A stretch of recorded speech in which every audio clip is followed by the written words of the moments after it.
அனைவருக்கும் வணக்கம். இன்னைக்கு இந்த பதிவில் இப்போ நம்ம பார்க்கக்கூடியது மிக மிக முக்கியமான ஒரு பதிவு தான். அதாவது இன்றைய தினம் மார்கழி மாத அமாவாசை. இது வருடத்தினுடைய முதல் அமாவாசையாகும். இந்த நாளுக்கு இன்னொரு மிக முக்கியமான சிறப்பு என்னவென்றால் இது அனுமன் அவதரித்த திருநாள். மார்கழி மாத அமாவாசைகள் தான் அனுமன் அவதரித்தார். அது மட்டும் இல்லாமல் இந்த அமாவாசையானது வியாழக்கிழமை அன்று வந்திருப்பதால் இது குபேர வழிபாட்டிற்கு மிகவும் ஏற்ற நாளாகும். அதனால் இன்றைய தினம் நாம் இந்த குபேர வழிபாட்டை எப்படி செய்ய வேண்டும், அது மட்டும் இல்லாமல் நாம் ஒரே ஒரு எளிய மந்திரத்தை உச்சரித்தாலே போதும். அது என்ன மந்திரம் அப்படிங்கிறத பற்றியும் தான் இந்த பதிவில் நம்ம இப்போ பார்த்து தெரிஞ்சுக்க போகிறோம். இந்த மந்திரமானது மிகவும் சக்தி வாய்ந்த ஒரு மந்திரமாகும். அதை எப்படி சொல்ல வேண்டும் என்பதை பற்றி தான் இந்த பதிவில் இப்போ நம்ம பார்க்க போகிறோம். அதனால் இந்த பதிவை பார்த்துட்டு இருக்கிறவங்க தொடர்ந்து பாருங்க, ஸ்கிப் பண்ணிடாதீங்க. நீங்கள் இப்போ தான் நம்ம சேனலை ஃபர்ஸ்ட் டைமாக பார்க்குறீங்க அப்படின்னா கண்டிப்பாக சப்ஸ்கிரைப் பண்ணிக்கோங்க. அப்படியே பக்கத்தில் இருக்கக்கூடிய நோட்டிஃபிகேஷனுக்கான பெல் ஐக்கானையும் கிளிக் பண்ணிக்கோங்க. 1500 ரூபாய் மதிப்பு கொண்ட ஒரிஜினல் கருங்காலி மாலை நம்ம கிட்ட 1100 ரூபாய் மட்டுமே. பாலிஸ்டர் மாலையும் நம்ம கிட்ட இருக்கு. 8 mm பாலிஸ்டர் மாலை வேணும்னா 1400 ரூபாய் வரும். கேஷ் ஆன் டெலிவரி நம்ம கிட்ட கிடையாதுங்க. ரொம்ப நம்பகத்தமையா தினமும் பாத்தீங்கன்னா நிறைய பேர் வாங்கிட்டு இருக்காங்க. மாலையிலேயே பல வகை இருக்குங்க. ஃபர்ஸ்ட் குவாலிட்டி மாலை இந்த ரேட்டுக்கு உங்களுக்கு எங்கேயுமே கிடைக்காதுங்க. கான்டாக்ட் 88 70 10 75 27. சூரியனும் சந்திரனும் ஒரே நேர்கோட்டில் வரும் நிகழ்வினை அமாவாசை நாள் என்கிறோம்.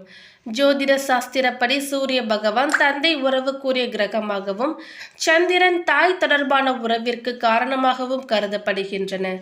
அதனால்தான் இந்த இரு கிரகங்களும் நேருக்கு நேர் சந்திக்கும் நாளில் முன்னோர்களை நினைத்து வழிபடுவதால் பித்ருலோகத்தில் இருக்கும் அவர்களுக்கு நற்கதி கிடைக்கும் என்பதும், அமாவாசை அன்று தர்ப்பணம் கொடுத்து வழிபட முடியாவிட்டாலும் முன்னோர்களை நினைத்து எள்ளும் தண்ணீரும் கண்டிப்பாக இருக்க வேண்டும்.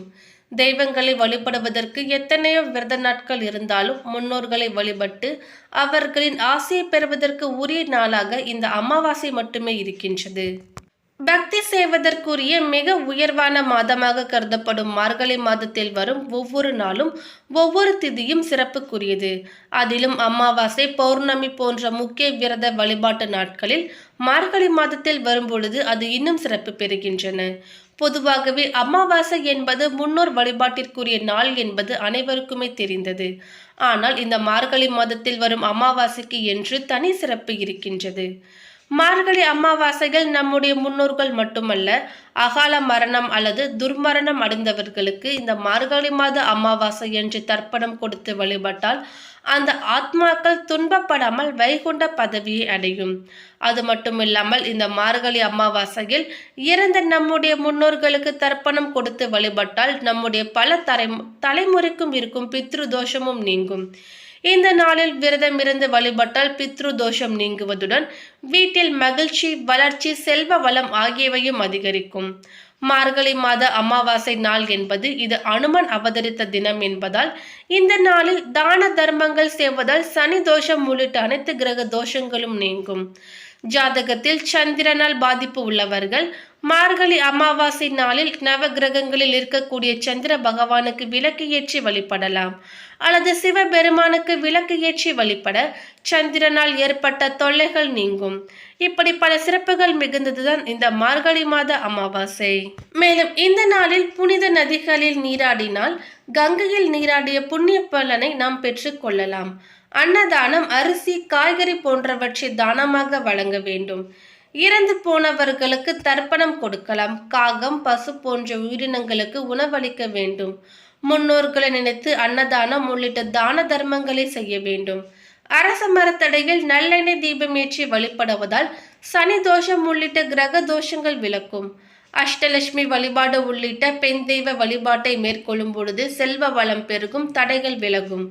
அனுமனை வழிபடுவதால் ராகு, கேது, சனி போன்ற கிரகங்களால் ஏற்படும் கெடு பலன்களும் நீங்கும். சிவபெருமான் குபேரன் மீது கருணை கொண்டு வடக்கு திசைக்கு அதிபதியாக்கி சங்க நதி, பத்ம நதியை காக்கும் பொறுப்பை இவரிடம் ஒப்படைத்துள்ளதாக புராணங்களில் சொல்லப்படுகிறது. எனவேதான் வாழ பிறந்தவனுக்கு வடக்கு என்ற பழமொழியும் உள்ளது. குபேரன் நீங்காத செல்வத்தை அள்ளி தருபவர். ஆனால் செல்வத்திற்கு கடவுள் மகாலட்சுமி ஆவார். செல்வத்தை பக்தர்களுக்கு முறையாக பகிர்ந்தளிக்க அவர் பணித்தார். எனவேதான் குபேரன் லட்சுமி குபேரன் என்றும் அழைக்கப்படுகிறார். பணத்திற்கு உரிய கடவுள் குபேரன், இது பலரும் அறிந்ததே. இவர் மட்டும்தான் அனைத்து தெய்வங்களின் பணத்திற்கும் பாதுகாப்பாக இருக்கின்றார். குபேரரை நாம் வணங்கி வந்தால் நமக்கு இருக்கும் பண கஷ்டங்கள் தீர்ந்து அள்ள அள்ள குறையாத செல்வம் சேரும். அதே போலவே குபேர கடவுளை வணங்கும் பொழுது நோய் நொடியற்ற செல்வம் வேண்டும் என்று வணங்க வேண்டும். இப்படி செல்வங்களை அள்ளித்தரும் குபேர கடவுளை வழிபடுவதற்கு என்று சரியான வழிமுறை இருக்கின்றது. முதலில் லட்சுமி எப்படி உருவானார் என்றால், தேவர்கள் அசுரர்கள் பார்க்கடலை கடையும் பொழுது இந்திரனுக்கு அடுத்தபடியாக தோன்றியவர்தான் லட்சுமி. சந்திரனுக்கு எப்படி பாதி நாட்கள் தேய்கின்ற குணமும் பாதி நாட்கள் வளர்கின்ற குணமும் இருக்கிறதோ, அதே போலவே மகாலட்சுமி தேவிக்கும் நினைத்த நேரத்தில் நினைத்தபடி தனது எண்ணத்தை மாற்றிக்கொள்ளும் குணமும் உள்ளது. எனவேதான் நமது வீட்டிற்குள் வரும் மகாலட்சுமி தேவியின் எண்ணம் நமது வீட்டை விட்டு போகாதபடி எப்பொழுதும் இந்த குபேர பூஜையை தொடர்ந்து செய்ய வேண்டும். அவ்வாறு 5 என்பது குபேரருக்கு உரிய எண்ணாகும். பச்சை நிறம் என்பது குபேரருக்கு மிகவும் உரித்தானது. அதே போலவே குபேரனின் வாகனம் கீரியாகும். பணம் இருக்கும் இடத்தில்தான் பிணியும் வந்து சேரும். எனவேதான் பாம்பின் விஷத்தை முறிக்க வல்ல கீரியை வாகனமாக வைத்துள்ளார் குபேரர். எனவே குபேரனை வணங்கும் பொழுது நோய் நொடியற்ற செல்வம் வேண்டும் என கேட்க வேண்டும். இவ்வாறு குபேரலட்சுமியை சேர்த்து வணங்கும் பொழுது நமக்கு அளவற்ற செல்வமும் அதிர்ஷ்டமும் வந்துடுகிறது. வியாழக்கிழமை தோறும் இந்த பூஜையை 5 மணியிலிருந்து 8 மணிக்குள் செய்யலாம். இன்றைய தினம் அமாவாசை என்பதால் காலை நேரத்தில் உங்களுடைய முன்னோர் வழிபாடுகளை முடித்துக்கொண்டு மாலை 5 மணியிலிருந்து 8 மணிக்குள் இந்த பூஜையை நீங்கள் செய்யலாம். அதில் எந்த தவறும் கிடையாது. வாரம் ஒரு முறை இந்த பூஜை தொடர்ந்து செய்து வந்தால் நீங்கள் மட்டும்தான் அதிர்ஷ்டசாலியாக இருப்பீர்கள். அந்த அளவிற்கு இந்த பூஜை உங்களுக்கு நல்ல பலனை தரக்கூடியது. வாரம் வாரம் வருகின்ற வியாழக்கிழமையில் இந்த பரிகாரத்தை நீங்கள் செய்யலாம். இதற்காக முதலில் உங்கள் வீட்டு நிலை வாசலில் வலதுபுறம் வடக்கு திசை நோக்கி மஞ்சள் குங்குமம் பொட்டு வைத்த குபேர விளக்கை வைத்துக் கொள்ளுங்கள். பிறகு அந்த விளக்கில் நல்லெண்ணெய் ஊற்றி 5 கற்கண்டுகளை சேர்த்து திரி போட்டு தீபமேற்றி வையுங்கள். பிறகு அவளுடன் சிறிது பால் மற்றும் சர்க்கரை சேர்த்து நைவேத்தியமாக படைக்க வேண்டும். ஏனென்றால் குபேரருக்கு மிகவும் பிடித்த உணவு அவள் ஆகும். அவரது பற்கள் மிகவும் மென்மையானதாக இருப்பதால் அவர் அவளை மிகவும் விரும்பி சாப்பிடுவார். இவ்வாறு தீபமேற்றி குபேரலட்சுமி லோகம் சொல்ல வேண்டும். ஸ்ரீ குபேரலட்சுமி போற்றி என உங்களால் முடிந்தவரை எத்தனை எண்ணிக்கையில் வேண்டுமானாலும் சொல்லலாம். இந்த பூஜைக்கு தேவையான பொருட்கள் மகாலட்சுமி தாயார் படம் அல்லது குபேரர் விக்கிரகம் இருந்தாலும் பயன்படுத்தி கொள்ளலாம். படம் எந்திரம் வைத்து இருக்கும் இடத்திற்கு இடம் அல்லது வடது பக்கமாக நீங்கள் அமர்ந்து கொள்ளுங்கள். நேராக அமர்ந்து பூஜை செய்து கொள்ளக்கூடாது. குபேரர் எந்திரம் இருந்தால் அதை வாங்கி வைத்துக் கொள்ளுங்கள். இல்லை என்றால் குபேர எந்திரம் நீங்கள் ஒரு மனைப்பலகையில் வரைந்து கொள்ளலாம். குபேரர் எந்திரத்தில் உள்ள எண்களில் ஓரத்தில் ஒவ்வொரு கட்டத்திலும் ஒவ்வொரு நாணயத்தை வைக்க வேண்டும். அந்த நாணயம் எண்களை மறைக்காதவாறு வைத்துக் கொள்ளுங்கள். கட்டத்தின் ஓரத்தில் ஸ்ரீ என்று எழுதி வைத்துக் கொள்ளுங்கள். அடுத்து 2 குத்து விளக்கு அல்லது 2 அகல் விளக்கு, அதில் நெய் ஊற்றி திரி போட்டு தீபமேற்றி கொள்ளுங்கள். லட்சுமி தாயாரின் படத்திற்கு மஞ்சள் குங்குமம் பொட்டு வைத்து வாசனை மலர்களை கொண்டு அலங்காரம் செய்து கொள்ளுங்கள்.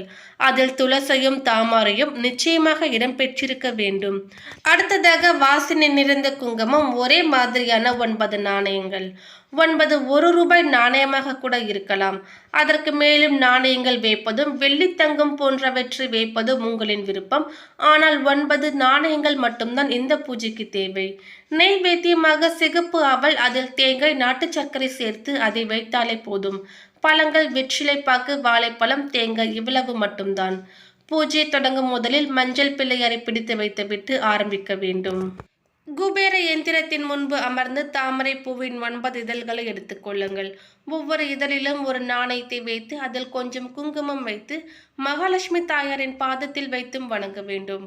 ஒவ்வொரு முறை இந்த நாணயத்தை நீங்கள் வைக்கும் பொழுதும் இந்த மந்திரத்தை நீங்கள் ஜெபிக்க வேண்டும். ஓம் பௌமாய நமக. இந்த ஒரு நாமத்தை மட்டும் நீங்கள் அந்த 9 நாணயத்தை வைக்கும் பொழுதும் 9 முறை சொல்லுங்கள். பூஜை முடித்த பிறகு பின்பு அதில் உள்ள இந்த காசுக்களை நீங்கள் பணம் வைக்கும் இடத்தில் வைத்து விடுங்கள். வியாபாரம் செய்பவராக இருந்தால் நீங்கள் வியாபாரம் செய்யும் இடத்தில் வைத்துக் கொள்ளலாம். இந்த பணத்தை அடுத்த முறை பூஜைக்கும் நீங்கள் பயன்படுத்திக் கொள்ளலாம். ஆனால் தனியாக எடுத்து வைத்து விடுங்கள். மற்ற பணத்துடன் கலந்து செலவழித்து விட வேண்டாம். இந்த லட்சுமி குபேர பூஜை எளிமையான முறையில் உங்கள் இல்லங்களில் நீங்கள் வணங்கி வர இனி வரும் நாட்களில் நீங்கள் நல்ல செல்வ செழிப்போடு வாழ லட்சுமி தேவியின் ஆசீர்வாதம் அந்த குபேரரின் அருளும் உங்களுக்கு பரிபூர்ணமாக கிடைக்கும். மேலும் இந்த தகவல் உங்களுக்கு பிடித்திருந்தால் லைக் பண்ணுங்க, ஷேர் பண்ணுங்க. இது போன்ற பல முக்கியமான தகவல்களை நீங்க தெரிஞ்சுக்கிறதுக்காக எங்க சேனலை சப்ஸ்கிரைப் பண்ணிடுங்க. தேங்க்யூ.